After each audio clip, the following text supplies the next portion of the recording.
আমার চাচি খুব সুন্দরী আর যুবতী ছিলেন। তিনি বাড়িতে একা থাকতেন আর আমাকে তার কাছে ডেকে নিতেন, নিজের একাকিত্ব মিটাতেন।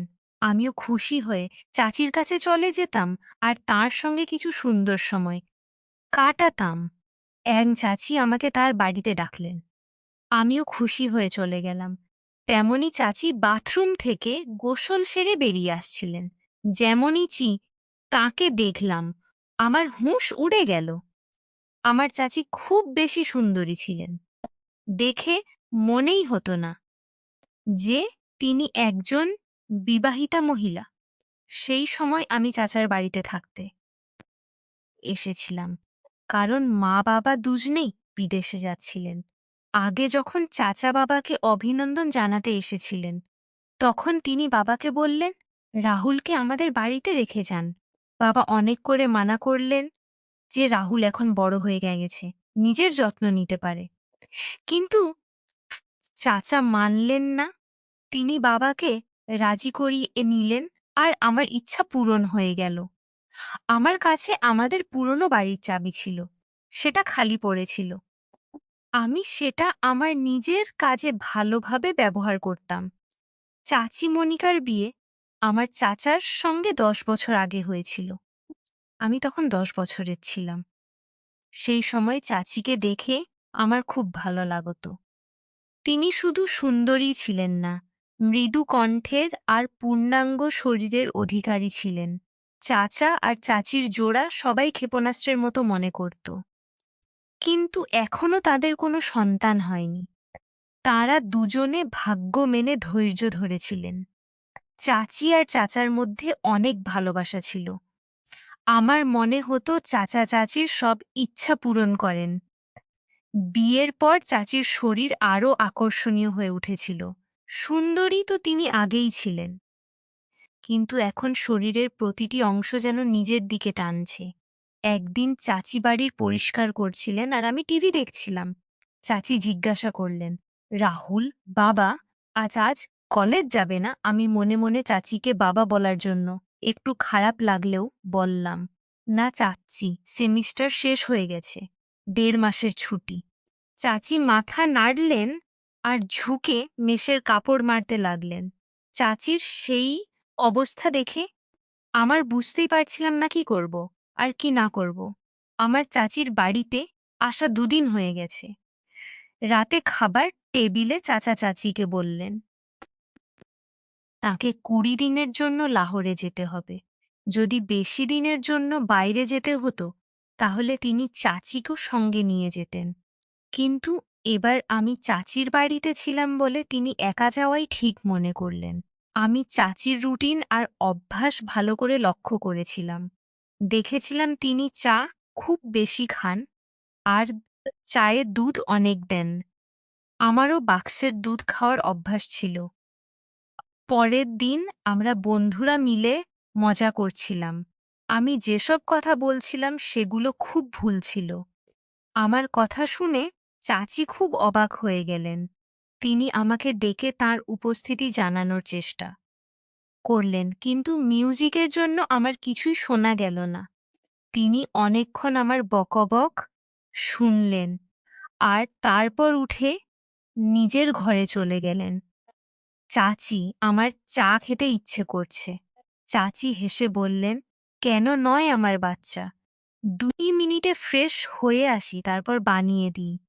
তিনি উঠে বাথরুমের দিকে বললাম, আর সামনের লন আর ফুলুক চলে গেলেন বানিয়ে। আমি গ্যালারিতে এসে দেখতে লাগলাম। একটা ফুল আমার খুব পছন্দ হলো। আমি কাছে গিয়ে দেখলাম আর সেটা তুলে নিলাম। চাচি আমাকে ডাকছিলেন। আমি জবাব দিলাম, আমি বাইরে আছি। তিনি হাতে ট্রে নিয়ে বাইরে এলেন। তাতে 2 কাপ চা ছিল। তিনি একটা কাপ আমাকে দিলেন আর অন্যটা নিজে টেবিলে রাখলেন। আমি হাতে থাকা ফুলটা চাচির দিকে বাড়িয়ে দিলাম। চাচি হেসে ফুলটা নিয়ে বললেন, ধন্যবাদ আমার বাচ্চা। আমার সব আশা যেন ভেঙে গেল।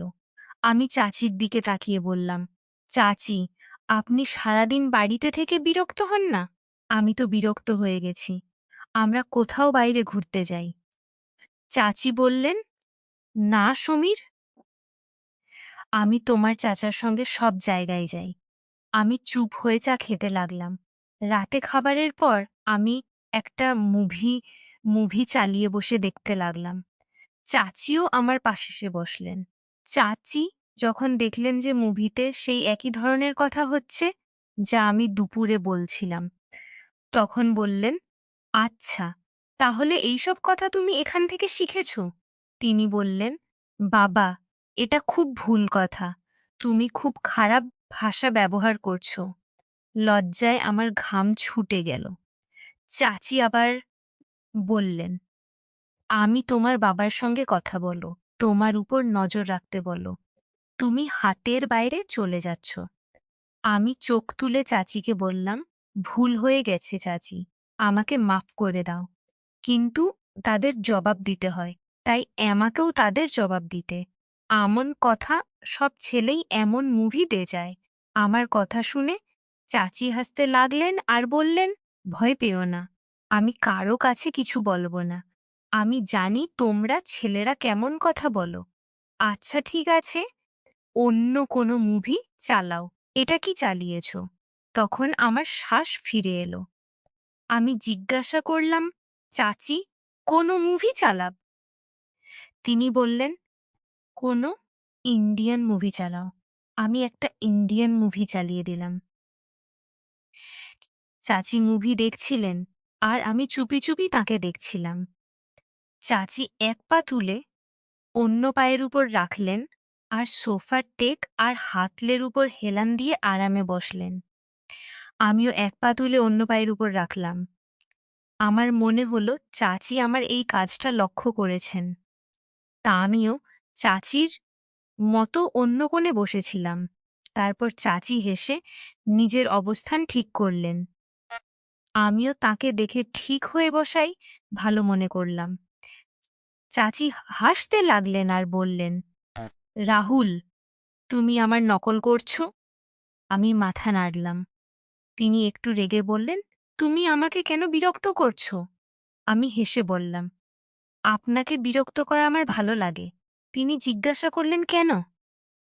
আমি সঙ্গে সঙ্গে বললাম, কতদিন হয়ে গেছে কারো বকুনি খাইনি, কারো জুতো খাইনি। উপর থেকে আপনি খুবই বিরক্তিকর। আমার কথা শুনে তার কপালে ভাঁজ পড়ল। তিনি বললেন, রাহুল, আমি সত্যিই বিরক্তিকর? আমি বললাম, জানি না, একা থেকে আমার কি হবে? চাচি হেসে বললেন, তোমাকে মার খেতে হয়তো আমি দিই। তিনি আমাকে একটা নিষ্পাপ দুষ্টু বাচ্চা মনে করছিলেন। এটা আমার জন্য লাভেরই ছিল। এমন অনর্থক কথা বলতে বলতে চাচি আমার বেশ কাছাকাছি হয়ে গেলেন চাচির। রাত 11টায় চাচার ফোন এল চাচির মোবাইলে। তিনি উঠে নিজের ঘরে চলে গেলেন। তারপর টিভি বন্ধ করে নিজের ঘরের দিকে যেতে লাগলাম। তখনই চাচির ঘর থেকে তার গলা এলো, ইয়ার, খুব মিস করছি আপনাকে। জানি না কিভাবে কাটবে এই দিনগুলো। ওপাশ থেকে কি বলা হয়েছিল জানি না, কিন্তু চাচি যা বলেছিলেন তা আমার জন্য কোনো সারপ্রাইজের কম ছিল না। সকালে আমি তাড়াতাড়ি উঠলাম, ফ্রেশ হয়ে কিচেনের দিকে গেলাম। কিচেনে কেউ নেই। চাচির ঘরের দিকে গিয়ে দেখলাম দরজা বন্ধ, অর্থাৎ তিনি এখনো ঘুমাচ্ছেন। আমি নিজের জন্য চা বানালাম, কিছু স্লাইস গরম করে টেবিলে বসে নাস্তা করতে লাগলাম। আমি নাস্তা করছিলাম, এমন সময় চাচির ঘরের দরজা খুলল। তিনি বাইরে বেরোলেন। আমাকে দেখে একটু লজ্জিত হয়ে বললেন, রাতে ঘুম আসেনি। খুব দেরিতে ঘুমিয়েছিলাম, তাই সকালে তাড়াতাড়ি উঠতে পারিনি। আমি হেসে বললাম, কোনো কথা নেই, আপনার নাস্তা করতে হবে। চলুন আজ আপনার নাস্তা আমি বানিয়ে দিই। তিনি বললেন, তুমি আর নাস্তা? আমি বললাম, আপনি ফ্রেশ হয়ে আসুন, আমি নাস্তা বানিয়ে দিই, তারপর কথা বলবো। চাচি মাথা নাড়লেন আর হেসে আবার ঘরে চলে গেলেন। আমি বললাম, চাচি, আপনার নাস্তায় কি পছন্দ? তিনি বললেন, তুমি জু করে বললাম, যেমন আপনার মর্জি। তারপর কিচেনে গেলাম। আমি মাথা নত করে বললাম, নাস্তা বানিয়ে এসে চাচিকে ডাকলাম। চাচি হলে এসে চেয়ারে বসলেন। আমি বললাম, চাচি আপনার নাস্তা তৈরি। আর ট্রে তার সামনে রাখলাম। চাচি আমার দিকে তাকিয়ে হাসছিলেন। তিনি আমার মাথায় হাত বুলিয়ে চুল এলোমেলো করে দিলেন। আমি তার হাত ধরে বললাম, চাচি আপনি আমার চুলের স্টাইল খারাপ করে দিয়েছেন। চাচি ভালোবেসে আমার গালে একটা হালকা চড় মারলেন আর বললেন, কিছু খারাপ হয়নি, আরামে বসো, নাস্তা করো। চাচি নাস্তা করে বললেন, রাহুল তোমার অনেক ধন্যবাদ। চলো আমরা দুজনে পাকা বন্ধুত্ব করি। আজ অনেক দিন পর এভাবে হেসেছি আর এত ভালো নাস্তা করেছি। আমি মুখ বিকৃত করে বললাম, তাহলে কি হলো চাচি? আমি কি আপনার বন্ধু নই? চাচি আমার গালে চিমটি কেটে বললেন, বন্ধু আজ কিন্তু কাঁচা। আজ পাকা বন্ধুত্ব করি। আমি গাল চেপে ধরে বললাম, ইয়ার আপনাদের আন্টিদের তো এই খারাপ অভ্যাস, গালি লাল করে দেন। চাচি হাসতে লাগলেন আর ২ হাত আমার কানের দিকে বাড়ালেন। আমি পালাতে লাগলাম। চাচি হেসে পিছনে দৌড়ালেন আর বললেন, থাম, তোমাকে মারব। আমি থামলাম। কোমরে হাত রেখে শ্বাস নিতে নিতে চাচির কাছে গেলাম। তিনি আমার ২ কানে চিমটি কেটে হাসতে লাগলেন। আমি কাছে তো কোনো ভালোবাসার আশাই নেই। আপনার তো কোনো ভালোবাসার আশাই নেই। আপনি খুব নির্দয়। চাচি হেসে আমাকে দেখলেন আর যেখানে চিমটি কেটেছিলেন সেখানে আদর করতে লাগলেন। বললেন, সরি ইয়ার। তারপর আমাকে, আচ্ছা আমি চেঞ্জ করে আসি। তারপর মার্কেটে কিছু জিনিস আনতে হবে, আমরা নিয়ে আসি। আমি বললাম, ঠিক আছে। আমিও চেঞ্জ করে নিই। হয়তো কোনো মেয়ে আমার জালে ধরা পড়বে। আমারও মজা হবে। চাচি এসে আমার কোমরে একটা চড় মারলেন আর বললেন, রাহুল একটু তো লজ্জা করো। আমি অবাক হয়ে বললাম, কিসের থেকে? তিনি বললেন, তোমার এই ঝড়ো কাজকর্ম থেকে। আমি বললাম, ইয়ার জীবনে একটু মজাও থাকতে হবে। না হলে সারা জীবন আপনি আমাকে কোনো কাজে লাগবেন না। চাচি প্রথমে বুঝতে পারেননি। যখন বুঝলেন তখন পা থেকে জুতো খুলে বলতে লাগলেন, একটু তো লজ্জা করো রাহুল। আমি হেসে নিজের ঘরে চলে গেলাম। কিছুক্ষণ পর আমি ঘর থেকে বেরিয়ে সোফায় বসে টিভি দেখতে লাগলাম। কিছুক্ষণে চাচিও বাইরে এলেন। যখনও তিনি বেরোলেন আমার শ্বাস যেন আটকে গেল। সাদা রঙের শার্ট আর নিচে জিন্সও পরা চাচিকে দেখে বললাম, ম্যাডামজির কি ইরাদা? চাচি প্রথমে নিজেকে দেখলেন, তারপর আমার দিকে তাকিয়ে অবাক হয়ে বললেন, কেন, কি হয়েছে? আমি বুকে হাত রেখে বললাম, ম্যাডাম আপনার পাগল শহরে হাজার হবে, কিন্তু এত সকালে দোকান কে খুলবে? চাচি তার ভুল বুঝতে পারলেন আর বললেন, ঠিকই বলছো। আমি বললাম, ম্যাডাম যখন তখন লোকেরা আপনাকেই দেখে। চাচি হেসে বললেন, রাহুল একটু লজ্জা করো, আমি তোমার চাচি। আমি মাথা নত করে বললাম, ঠিক আছে চাচি। তিনি হাসতে লাগলেন আর আমার পাশে বসে বললেন, বাজ আসবে না ফ্ল্যাট করা থেকে? আমি তার দিকে তাকিয়ে বললাম, কোন দুর্ভাগা আপনার সঙ্গে ফ্ল্যাট করতে চায়? চাচি হেসে বললেন, মাফ করো ইয়ার। একটু নীরবতার পর চাচি আমার কাছাকাছি এসে বললেন, সত্যি তোমার কোনো গার্লফ্রেন্ড নেই? আমি দিকে তাকিয়ে বললাম, কোনো আপনার মতো মেলেইনি। না হলে তাকে গার্লফ্রেন্ড কি নিজের পার্টনার বানিয়ে নিতাম, চাইলে বাবাকেও বুঝিয়ে। চাচি হেসে বললেন, আমি ভালো লাগি আপনার? আমিও কোনো প্রেমিকের মতো মাথা নত করে হালকা করে বললাম, খুব বেশি চাচি।